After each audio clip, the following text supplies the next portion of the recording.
Ba, tama-tama sabi mo, leap year ngayon, Leap year nga pala.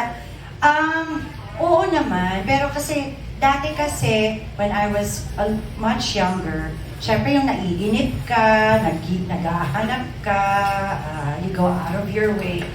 Ano ko ngayon is, ang belief ko ngayon is, when the right one comes, he will come. Hindi na dapat siya hinihintay. Darating na lang yan kung if there is really someone who's meant for me. Ayan. Kasi hindi naman ako sad, hindi naman ako lonely. As a matter of fact, I'm happy. So pag nangyari yan, ano na lang yan, bonus na lang yan sa life ko. And hopefully nga, that person will be somebody who I will grow old with. Yung hindi pilit, di ba? Yung bagay na bagay kami, nagkakaintindihan kami, at mag-travel na lang kami together, di ba? Enjoying life na talaga.